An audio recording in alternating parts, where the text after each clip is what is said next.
அடுத்து எல்எஸ்டி வந்து பஞ்சாபோட கடைசி மேட்ச்னால சின்னவரை இறக்கினாங்க. சின்னவரும் வந்த உடனே பேட்டிங்க்கு ஸ்ட்ரைக் ரேட்டே கிடைக்கல. அப்துல் சமீத் தான் நின்னுகிட்டு இருந்தாரு. சோ எல்லாருக்குமே வந்து சரி சின்னவர் ஆடி பார்க்கலாம்னு நினைச்சிருந்தவங்களுக்கு ஏமாற்றம் தான். சோ சின்னவர் ஃபேன்ஸ் வந்து ஏமாற்றத்தோட அடைஞ்சாங்க.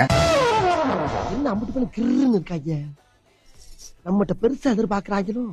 ஆனா பவுலிங்ல ஃபர்ஸ்ட் ஓவர் போடும் போது ஒரு விக்கெட் வர வேண்டியது ரிசர்வ் பண்ணிட்டு விட்டுட்டாரு. அதுக்கடுத்து சின்னவர் ஒரு விக்கெட் ஆக்கிட்டாரு. உண்மையில சும்மா செம்ம யாக்கர், பர்ஃபெக்டான யாக்கர். 1000 தான் இருந்தாலும் நெப்ப கிட்டு தான் சின்னவர். ஆனாலும் பயங்கரமான பெர்ஃபார்மன்ஸ் பண்ணியிருந்தாங்க அர்ஜுன் டெண்டுல்கர்.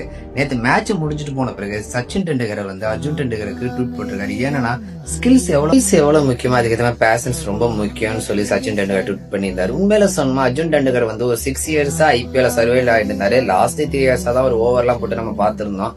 ஆனாலும் இந்த வருஷம் அவர் வந்து லக்னோக்கு போறாரு அப்படின்னா எல்லாருமே எதிர்பார்த்தா அவருக்கு ஓவர் கொடுப்பாங்களா இல்லைன்னு. கடைசி மேட்ச் கொடுத்தாங்க. அந்த கடைசி மேட்ச் அவங்க வாய்ப்பு நீ கிடையாதுனாலதான் கொடுத்தாங்க. ஆனாலும் அதை அழகா யூஸ் பண்ணிக்கிட்டாருங்க.